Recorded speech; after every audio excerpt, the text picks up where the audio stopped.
inside you long before it announces itself as intention.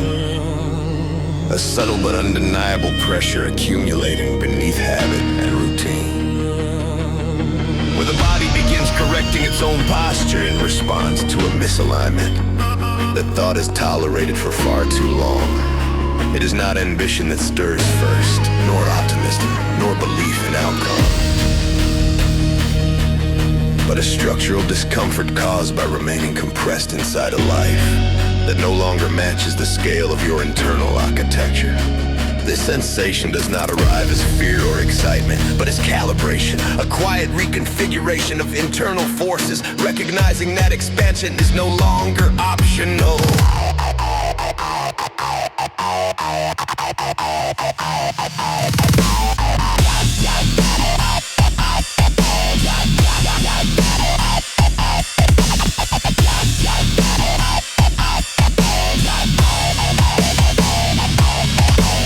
Progress does not advance in straight lines once it encounters depth, because depth introduces curvature, load, and constraint, forcing motion to adapt rather than charge blindly forward. Every limit you meet reveals itself not as a wall, but as a contour in the terrain of becoming, a boundary meant to be mapped and navigated rather than obeyed or fought. What once felt like hesitation transforms into redirection as momentum learns to conserve itself by bending intelligently, choosing precision over brute insistence.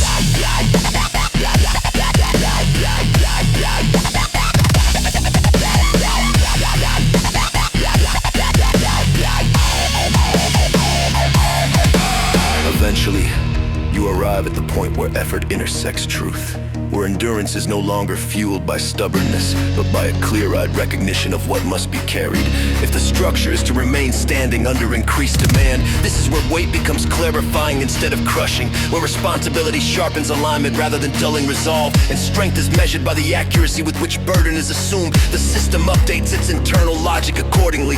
Force applied with integrity stabilizes, and direction emerges from coherence under pressure.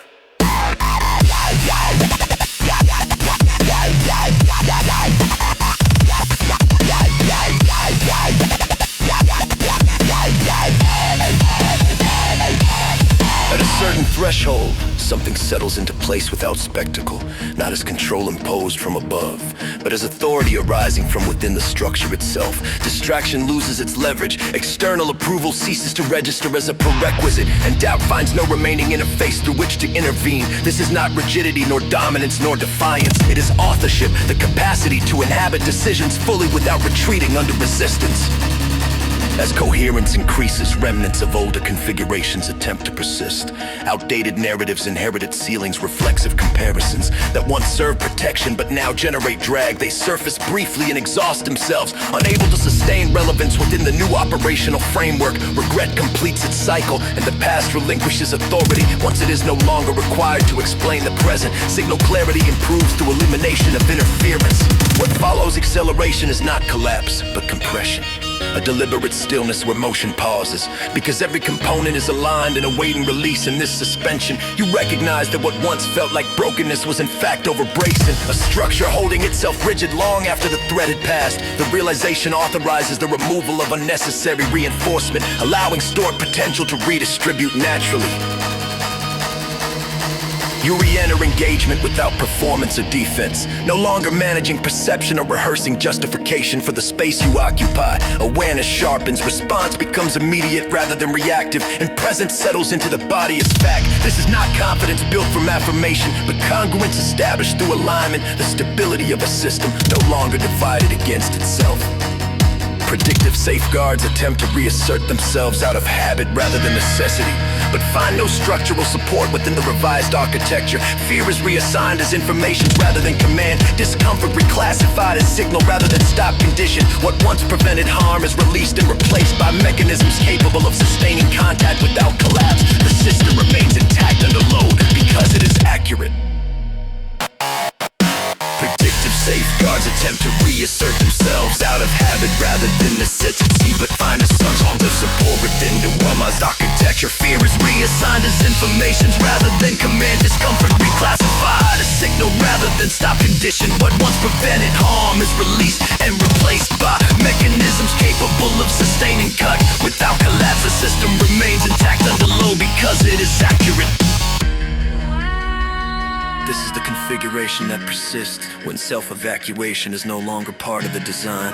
Not perfected, not invulnerable, but sufficiently aligned to continue without self-erasure. Movement proceeds without seeking permission from the past, and identity stabilizes around presence rather than survival strategy. You are no longer provisional inside your own existence. The parameters lock. Direction clarifies and motion resumes without urgency or retreat. The environment does not need to be safe for alignment to hold, and you are no longer organized around endurance, but around trajectory sustained by truth.